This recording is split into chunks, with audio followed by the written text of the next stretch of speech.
Ever get that feeling like you want to really wrap your head around a story? Cut through all the clutter and just understand what really matters. Yeah, totally. That's kind of the mission today. Yeah. We're going deep on this mystery that's kind of captivated everyone for years.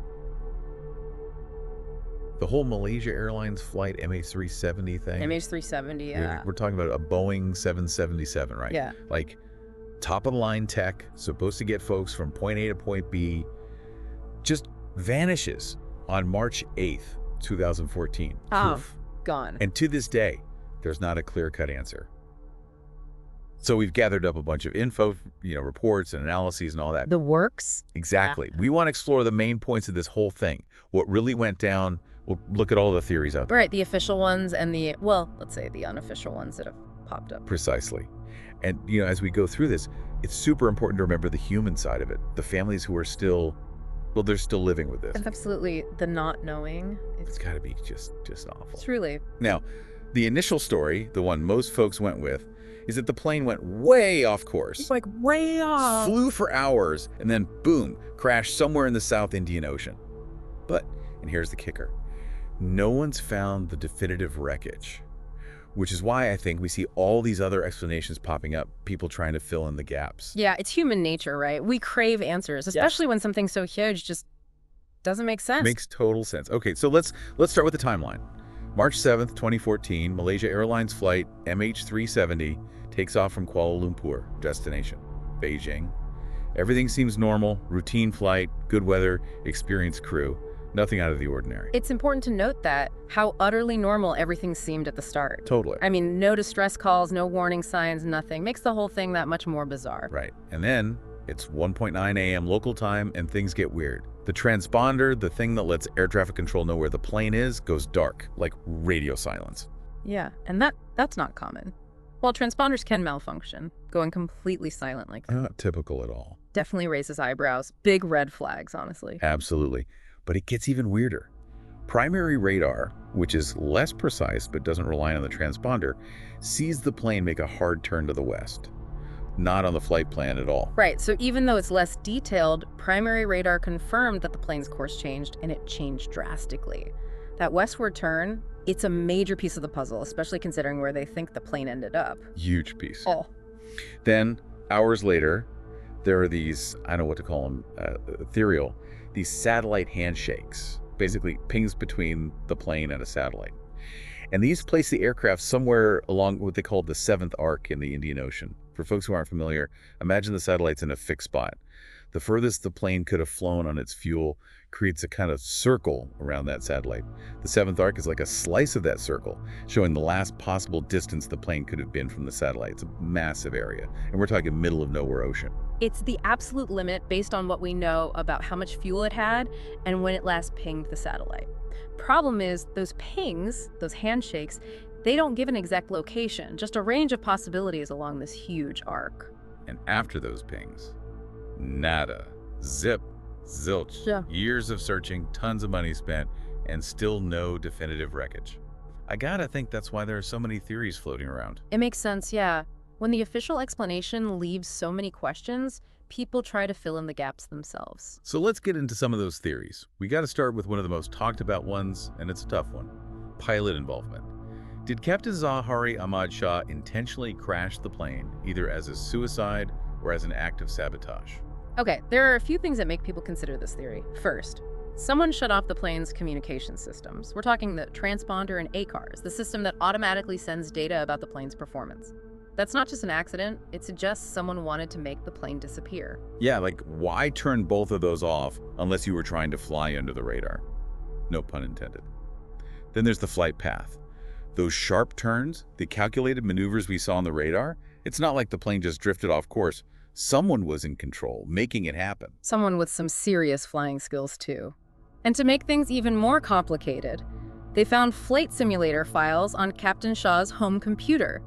And get this, some of them were simulations of flights over the southern Indian Ocean, basically the same area they think the plane went down in.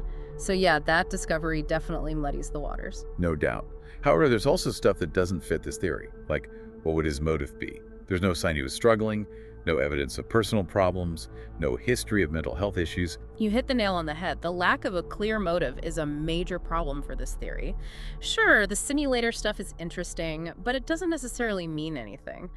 Pilots, like anyone, use simulators for all sorts of reasons. Practicing emergency procedures, trying out different scenarios, And the people who knew Captain Shaw said he was a solid, experienced pilot. Plus, think about how hard it would be to pull this off.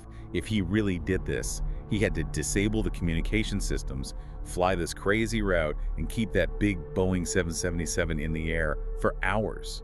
It takes a lot of skill, but also a whole lot of, cold-blooded determination. It really makes you think about the dark side of human nature, right? Could someone who seemed totally normal to everyone be capable of something so horrific, so planned out? What could push someone to that point? It's unsettling. Totally unsettling.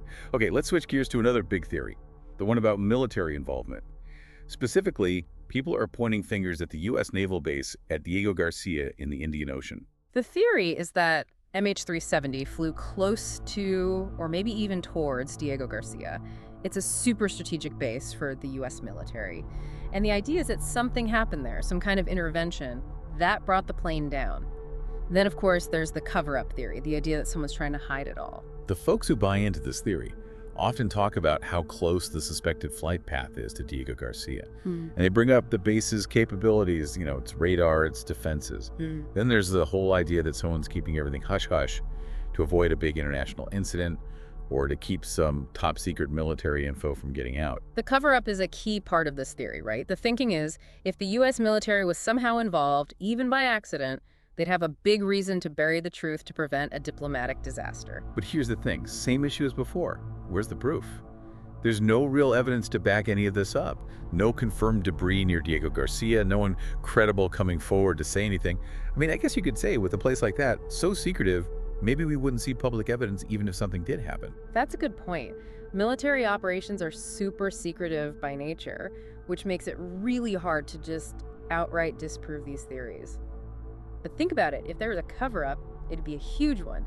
Tons of people would have to be involved across different agencies, and they'd all have to keep quiet for years. No leaks, no whistleblowers, nothing. Seems pretty unlikely. Plus, if the military did shoot down the plane, wouldn't there be some wreckage? Something? You'd think so, right. Which brings us back to the big question. Could the U.S. military, with all their tech, really pull this off and leave no trace? And if they did, what could be so important that they'd go to such lengths to hide it? Those are the questions that fuel this theory, right? It plays into people's mistrust of powerful institutions, the idea that they have hidden agendas. But without any evidence, it remains just speculation. All right, let's move on to another theory, one that gets into the tech side of things. Remote control hijacking. The idea that someone took control of MH370 from afar. So, this theory says it wasn't someone on the plane who took over, but rather someone hacking into the plane's systems and controlling it remotely. The folks who believe this point to how sophisticated cyber warfare has become and how vulnerable modern planes are, especially those fly-by-wire ones that rely so much on computers and networks. They talk about hackers using advanced techniques or even electronic warfare to manipulate a Boeing 777 from miles away. Yeah, it's like a ghost in the machine scenario. Kind of creepy, honestly. They're saying someone really skilled, maybe working for a government or just a lone wolf super hacker, could exploit weaknesses in the plane systems and take control without ever setting foot in the cockpit. It's a cool idea for a movie, but back to reality. Where's the proof? Nothing suggests this tech was used here. Plus, to pull it off without anyone noticing, that takes a level of skill that's almost unimaginable. For real. To fly a plane like a Boeing 777 remotely, make it go where you want for hours, and keep the pilots from doing anything, it'd be incredibly difficult. You'd need to know every detail of the plane systems and get past all the security measures. Plus, there's never been a case of a commercial airliner being hijacked like this before. So we're left with two big questions. Can you actually remotely control a modern plane without the crew knowing? And if you can, who would have that kind of power and why would they do this? Exactly. Without answers to those questions, this theory is kind of hard to swallow, even if it's a fascinating idea. The technical hurdles and the fact that no one's ever seen this kind of thing before make it seem pretty far-fetched. All right, time for another theory. This one's a bit of a wild card. It involves corporate espionage and intellectual property. The theory goes that the disappearance of MH370 is tied to a valuable patent held by Freescale Semiconductor. They had a few employees on the flight. It's like a high-stakes game of corporate espionage, right? The idea is that some powerful group or company wanted that patent so badly that they orchestrated this whole thing, made the plane disappear to get their hands on it, maybe for a huge financial gain or to get a leg up on the competition. It's a pretty crazy plot, isn't it? Making an entire plane vanish just to snag some intellectual property. The argument is that this patent was so valuable, so game-changing, that someone was willing to do whatever it took, even with the risk and the loss of life involved. It'd be interesting to know more about what the patent actually covered, what kind of technology it was about, and why it would be considered so important. That might give us some insight. The motive, according to this theory, would be big money or becoming top dog in some tech field. Apparently, the patent was about semiconductor technology, which is used in tons of stuff. And if you suddenly get rid of the key people working on a patent, you can potentially control who owns it and profits from it. But here's the thing. The arguments against this theory are really strong. Can you imagine thinking that a patent, no matter how valuable, is worth the lives of 239 people? Plus, making a Boeing 7777 disappear without a trace, that's a huge, complicated operation. And the chances of it failing are pretty high. Totally. It's a massive undertaking. You'd need tons of people involved and they'd all have to stay silent. Plus, there's absolutely no evidence connecting the patent to the plane's disappearance. It just doesn't add up. It boils down to this. Could a piece of intellectual property really be worth so many lives? And who would be cold-hearted enough to plan and execute such a horrific act? It's mind-boggling. Okay, let's talk about something a bit more recent, and it's pretty interesting. The theory, based on WSPR data and these so-called ghost signals. This one suggests the plane might have gone down in a totally different spot, not along the 7th arc, like everyone thought. So WSPR stands for Weak Signal Propagation Reporter. It's a thing ham radio operators use all over the world, and it creates this constant hum of low-power signals in the background. The theory is that a big metal object like a plane could mess with these signals, reflect them, or distort them in a way that we can pick up. So it's about analyzing these faint radio signals that WSPR receivers all over the world picked up. The argument is that as MH370 flew, it might have bumped into these signals, creating little anomalies, these ghost signals. Figuring out if these signals are actually connected to MH370 is tricky, and people are still debating it. It's pretty complex stuff. So instead of going way down south in the Indian Ocean, this WSPR data might be saying the plane went somewhere else entirely. It's kind of exciting, right? It could mean we need to look in a totally new area, maybe even start searching again in a place we never thought of before. It's definitely something to be hopeful about, but we got to be cautious too. Analyzing WSPR data is pretty new, especially when it comes to tracking planes. We need more research to be sure it really works. But the potential is huge. If we can prove that these ghost signals are linked to MH370, it could totally change how we investigate this. Totally agree. Okay, it's important to step back from the tech stuff and the theories and remember the people at the heart of this. The families of the 239 people on MH370 are still dealing with this unimaginable loss. They don't know what happened, and that's got to be incredibly painful. To have no answers for all these years. It's a constant reminder that this isn't just some puzzle to solve, it's a human tragedy. People lost their loved ones, and those families deserve closure. They deserve answers. It puts things in perspective, right? Yeah. While we're discussing theories and possibilities, there are real people whose lives were shattered that day. And not knowing what happened, that's got to be unbearable. Absolutely. Beyond the family's grief, MH370 has made a lot of people uneasy. It makes you realize that even with all our technology, things can still just vanish. A huge plane, gone without a trace. It's a reminder of how big and unpredictable the world really is. And yet, even after all these years, even with no clear answers, there's still hope.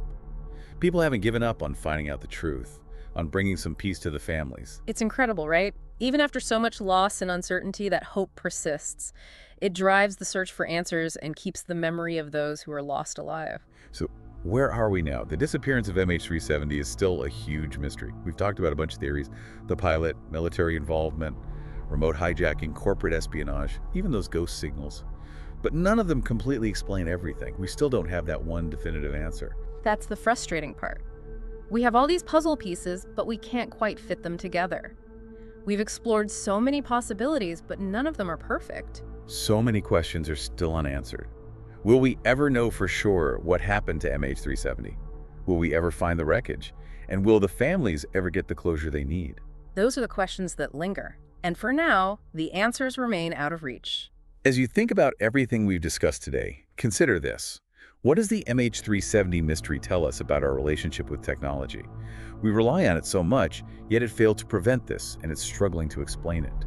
What does it say about our need for certainty, for answers, and how we deal with the unknown? And maybe think about which of the theories we've talked about resonates with you, which one feels the most plausible, and more importantly, why? What makes that particular explanation, even without solid proof, feel like it could be the truth? This mystery continues to challenge us. It makes us question what we know and what we think is possible.